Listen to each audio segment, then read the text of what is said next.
Western ડિસ્ટર્બન્સના કારણે ગુજરાતના હવામાનમાં પલટો આવ્યો છે। ભર ઉનાળામાં વરસાદી માહોલ છવાયો છે। સોમવારે અમદાવાદ સહિત અનેક વિસ્તારોમાં મિની વાવાઝોડા સાથે વરસાદ વરસ્યો હતો। ત્યારે અમદાવાદના વિવિધ વિસ્તારોમાં ગત મોડી રાતથી જ બારે મેઘ ખાંગા થયા હોય તેવા દ્રશ્યો જોવા મળ્યા હતા। શહેરના અનેક વિસ્તારોમાં ભારે વરસાદની સ્થિતિ સર્જાઈ હતી તો કેટલાક વિસ્તારોમાં ઝાડ પડવાના પણ કિસ્સાઓ સામે આવ્યા હતા, જ્યારે અમુક વિસ્તારોમાં નાળા પણ ભરાઈ ગયા હતા। મહત્વનું છે કે વરસાદની સ્થિતિને પગલે અમદાવાદ મહાનગરપાલિકા દ્વારા ગટરની સાફ સફાઈ ઝુંબેશ પણ હાથ ધરવામાં આવી છે।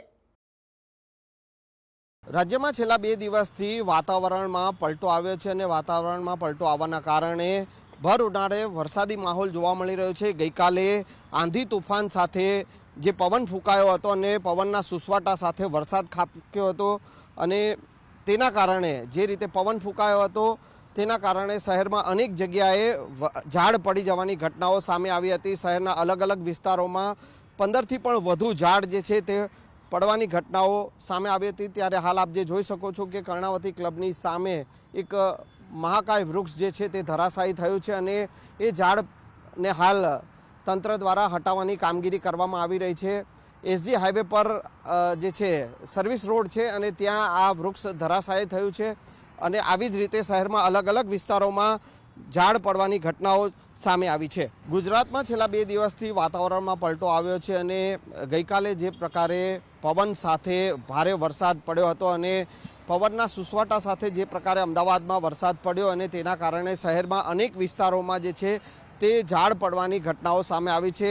અમદાવાદમાં અલગ અલગ વિસ્તારની જો વાત કરવામાં આવે તો 19 જેટલા ઝાડ પડ્યા હોવાની વિગતો જે છે તે ફાયર બ્રિગેડમાંથી સામે આવી છે અને સાયબાગ વિસ્તારનું આ કાર્ય શિરોમણી ટાવર પાસેનો વિસ્તાર છે કે જ્યાં ગઈકાલે એક મહાકાય વૃક્ષ જે છે તે ધરાશાયી થયું હતું।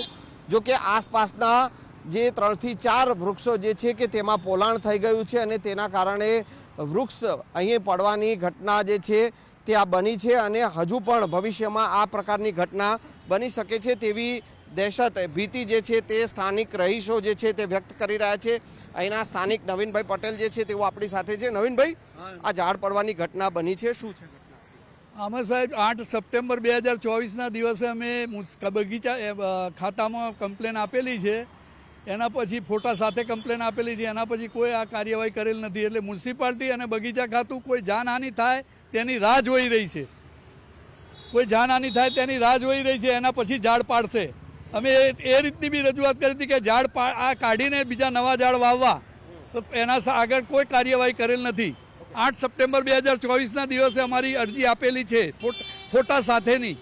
આ કેવું પોલાણ અહીંયા ઝાડમાં કેવું પોલાણ થઈ ગયું? આ બધા ઝાડોમાં ઉદ્દેવ લાગી ગઈ છે, દરેક ઝાડને ઉદ્દેવ લાગી ગઈ છે। ઉપરના કવર બરાબર દેખાય છે પણ અંદર સડો લાગી ગયો છે, એટલે ગમે ત્યારે વાવાઝોડામાં બધા ઝાડ હેઠા પડ્યા એવી પરિસ્થિતિ છે। અચ્છા, મેઇન રોડ જે છે સિવિલ જવાનો આ મુખ્ય માર્ગ છે, અહીંથી 108 પણ પસાર થાય છે, તો લાગે છે કે આ ઝાડ જે છે તે હટાવવાની જરૂર? ઝાડ તાત્કાલિક હટાવવાની જરૂર છે। મિનિમમ 108 અહીંયાથી 50 થી 60 રોજની ડેલી નીકળે છે। આ સિવિલ માટેનો મેઇન રોડ છે 108નો જવાનો, એટલે એના માટે તાત્કાલિક આની વ્યવસ્થા કરવી। નવા ઝાડ વાવવાની હા, નવા ઝાડ માટે બી અમે રજૂઆત કરેલી છે। ડેલી અહીંથી 108 50 થી 60 108 અહીંયાથી નીકળે છે રોજની। તો આ હતા સ્થાનિક રહીશ નવીનભાઈ અને જે પ્રકારે આ વિસ્તારમાં ઝાડ પડવાની જે ઘટના જે સામે આવી છે, જો કે સ્થાનિક લોકોનું કહેવું છે કે આ વિસ્તારમાં જે 3 થી 4 ઝાડ જે છે કે તેમાં પોલાણ થઈ ગયું છે। તંત્રને રજૂઆત પણ કરી ચૂક્યા છે, પરંતુ આ ઝાડને જે છે દૂર કરવામાં આવતા નથી અને નવા ઝાડ વાવવાની પણ તેઓએ રજૂઆત કરી છે, પરંતુ તે પણ જે છે કાર્યવાહી જે છે તે તંત્ર દ્વારા કરવામાં આવતી નથી।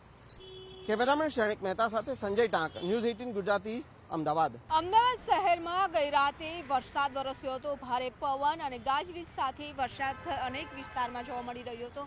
પાણી ભરાઈ ગયા હતા અને અત્યારે આ પ્રહલાદનગર વિસ્તાર છે કે જ્યાં આપ જોઈ શકો છો કે રોડની સાઈડનો જે ફૂટપાથનો રસ્તો છે કે ત્યાં પણ પાણી ભરાઈ ગયા હતા। અમદાવાદ મ્યુનિસિપલ કોર્પોરેશનની ટીમ દ્વારા વહેલી સવારથી જ પાણી કાઢવા અને સફાઈ કરવા માટેની કામગીરી છે તે શરૂ કરી છે। લાગે છે કે જે રીતે અહીં કામ કરવામાં આવ્યું હતું આ રોડ ઉપર, રોડ ઊંચો અને ફૂટપાથ વરસાદ છે તે નીચે થઈ ગયો હતો અને તેના કારણે જ અત્યારે પાણી ભરાઈ રહ્યું છે અને અત્યારે પાણીનો નિકાલ ન થતાં અત્યારે સફાઈ કર્મચારીઓ દ્વારા પાણીનો નિકાલ કરવો પડી રહ્યો છે.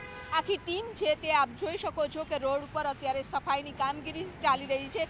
સાથે જ વૃક્ષો જે ધરાશાયી થયા હતા તેને ખસેડવાની પણ કામગીરી છે તે કરવામાં આવી રહી છે. હવામાન વિભાગ દ્વારા આગાહી કરવામાં આવી છે કે આગામી હજુ પણ 2 દિવસ છે તે ગુજરાતના અલગ અલગ વિસ્તારમાં ભારે પવન ગાજવીજ સાથે વરસાદની આગાહી કરવામાં આવી છે. ત્યારે જોવાનું એ છે કે તંત્ર કેટલું એલર્ટ છે. કેમેરામેન ખેંગર રાઠોડ સાથે વિભુ પટેલ, ન્યૂઝ 18 ગુજરાતી, અમદાવાદ. ભર ઉનાળે ચોમાસા જેવો માહોલ છે તે જોવા મળી રહ્યો છે. સાયક્લોનિક સર્ક્યુલેશનની જે સિસ્ટમ છે તે સમગ્ર ગુજરાત ઉપર ઇફેક્ટ કરી રહી છે અને તેના કારણે જ ગુજરાતના અલગ અલગ જિલ્લાઓમાં વરસાદી માહોલ છે જોવા મળી રહ્યો છે. આપણે અમદાવાદ શહેરનો પણ માહોલ બતાવવા માંગીશ કે અત્યારે વહેલી સવારથી જ વરસાદી માહોલ જામ્યો છે. હવામાન વિભાગનું પણ અનુમાન છે કે આજે પણ થંડરસ્ટોર્મ એક્ટિવિટીઝ થશે, એટલે કે ભારે પવન સાથે ગાજવીજ સાથે વરસાદ થવાનું અનુમાન છે. સાથે જ જે રીતે હવામાન વિભાગ દ્વારા આગાહી કરવામાં આવી છે કે ઓરેન્જ એલર્ટ આપવામાં આવ્યું છે, ખાસ કરીને કચ્છ, ઉત્તર ગુજરાત, બનાસકાંઠા, સાબરકાંઠા સહિતના જે જિલ્લાઓ છે કે જ્યાં ઓરેન્જ એલર્ટ આપવામાં આવ્યું છે. તેનો મતલબ એવો છે કે કરા પડશે, સાથે ભારે પવન અને ગાજવીજ સાથે સામાન્યથી મધ્યમ વરસાદની આગાહી હવામાન વિભાગ દ્વારા કરવામાં આવી છે. હજુ પણ આગામી 3 દિવસ છે તે ગુજરાતના વાતાવરણમાં પલટો રહેશે, વાદળછાયું વાતાવરણ રહેશે, ભારે પવન ફૂંકાશે અને ગાજવીજ સાથે વરસાદ થવાનું હવામાન વિભાગ દ્વારા અનુમાન છે. કારણ કે જે રીતે સિસ્ટમ સક્રિય છે અને મજબૂત સિસ્ટમના કારણે સમગ્ર ગુજરાતમાં ભર ઉનાળે ચોમાસા જેવો માહોલ જોવા મળી રહ્યો છે. હવામાન વિભાગ દ્વારા અનુમાન કરવામાં આવ્યું છે કે આગામી 3 દિવસ એટલે કે આવતીકાલ અને 8 તારીખના જે વરસાદની આગાહી છે તે કરવામાં આવી છે સમગ્ર ગુજરાતમાં. કારણ કે જે રીતે થંડરસ્ટોર્મ એક્ટિવિટીઝ થઈ રહી છે અને થંડરસ્ટોર્મ એક્ટિવિટીઝ ત્યારે થતી હોય છે કે તાપમાન ઊંચું અને ભેજનું પ્રમાણ વધતું હોય છે, ત્યારે ભારે પવન પણ ફૂંકાય છે અને સામાન્યથી મધ્યમ વરસાદ થાય છે. જે રીતે વરસાદ થઈ રહ્યો છે ઉનાળામાં અને તેના કારણે બાગાયતી પાકોને નુકસાન થવાની ભીતિ સેવાઈ રહી છે. હવામાન નિષ્ણાંત અંબાલાલ પટેલનું પણ અનુમાન છે કે 8 તારીખ સુધી તો વાતાવરણ યથાવત રહેશે. ત્યારબાદ 11 તારીખથી ફરી 11 થી 20 તારીખ સુધીમાં ફરી એક વખત આંધી વંટોળ સાથે સામાન્ય વરસાદ થવાનું અનુમાન પણ વ્યક્ત કરવામાં આવ્યું છે. એટલે કે મે મહિનામાં જોવા મળશે કે વારંવાર વાતાવરણમાં પલટો આવશે, સાથે પ્રી મોન્સૂન એક્ટિવિટીઝ થશે, તાપમાન પણ કંઈક ઊંચું રહેશે, એટલે કે ગરમીનું પ્રમાણ પણ જોવા મળશે.